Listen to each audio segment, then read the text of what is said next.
بسم اللہ الرحمن الرحیم۔ شروع اللہ کے نام سے جو بڑا مہربان نہایت رحم والا ہے۔ بسم اللہ الرحمن الرحیم۔ کتاب درس اخلاق کے دوسرے درس کا پہلا حصہ آپ حضرات کی خدمت میں پیش ہے۔ عقل کی قوت۔ خدائے تعالیٰ نے انسان کو کئی مختلف صلاحیتیں دی ہیں۔ ہر صلاحیت کسی نہ کسی مقصد کے تحت عطا کی ہے۔ اب یہ انسان کی ذمہ داری ہے کہ وہ اس صلاحیت کو اسی مقصد کے لیے استعمال کرے جس مقصد کی خاطر وہ عطا کی گئی ہے۔ ظاہر ہے اگر وہ ایسا نہیں کرے گا تو وہ اپنی اس صلاحیت کے فائدے اور مقصد سے محروم رہے گا۔ سوچنے سمجھنے کی صلاحیت انسان کی تمام دیگر صلاحیتوں سے زیادہ عظیم ہے۔ علم اخلاق کی اصطلاح میں اس صلاحیت کو عقل کی قوت کہتے ہیں۔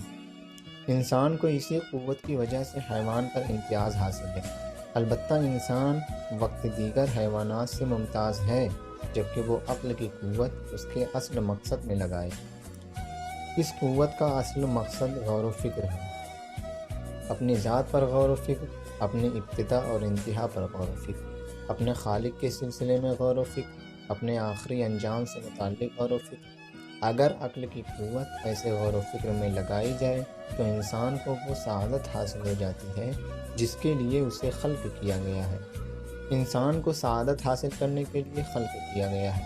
معرفت خدا کی سعادت، عبادت خدا کی سعادت، دنیاوی اور اخروی نعمتوں کی سعادت، جنت کی سعادت اور قرب خدا کی سعادت، یہ ہے مقصد خلقت انسان۔ اگر عقل کی قوت اپنے اصل مقصد میں استعمال نہ ہو تو یہ قوت کجروی کا شکار ہو جاتی ہے، انسان کو چالاکی اور مکاری کی راہ پر ڈال دیتی ہے۔ ایسی صورت میں انسان حیوانوں سے بھی بدتر ہو جاتا ہے، بلکہ تمام مخلوقات سے اس کا رتبہ پست ہو کر رہ جاتا ہے اور آخرکار واصل جہنم ہوتا ہے۔ سورہ ملک آیت نمبر 10۔ یعنی دوزخی کہیں گے کہ اگر ہم بات سنتے یا غور و فکر کرتے تو آج دوزخیوں میں نہ ہوتے۔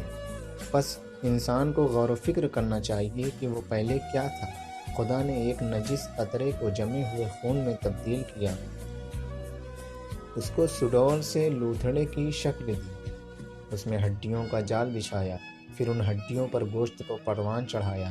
جب تمام اعضاء اچھی طرح بن گئے تو اسے روح عطا کی اور پھر اسے دنیا دیکھنے اور دنیا میں سعادت کی فکر کرنے کے لیے بھیج دیا۔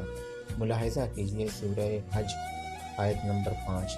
اس طرح غور کر کے وہ اپنے خالق کی معرفت حاصل کر سکتا ہے، اور یہی معرفت نجات و سعادت کا ایک بنیادی کلید ہے۔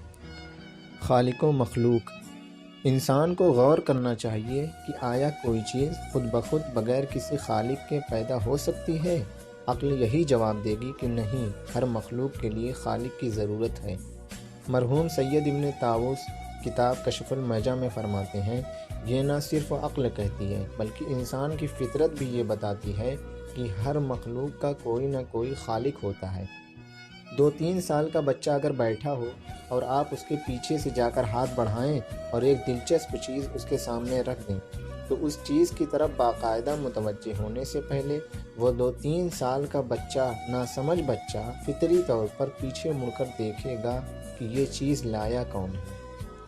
ایک اور بات انسان عقلی اور فطری طور پر جان سکتا ہے کہ مخلوق میں جو کمالات ہیں وہ خالق کے کمالات بھی ہیں۔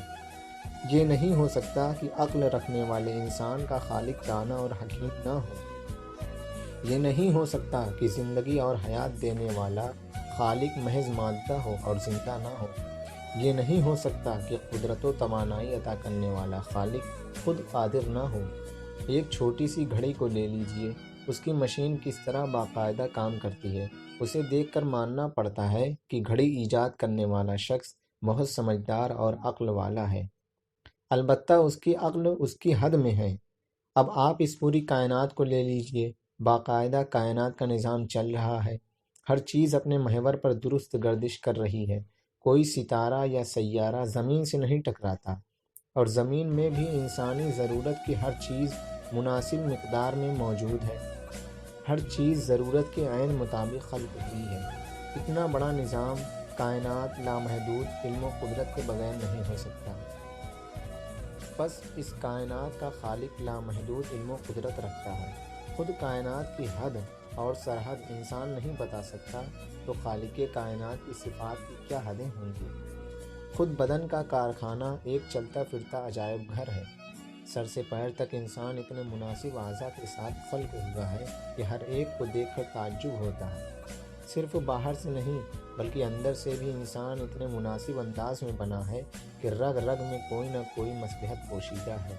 غرض ایسی بے شمار چیزیں انسان کو دنیا میں ملیں گی جن سے وہ معرفت خدا حاصل کر سکتا ہے۔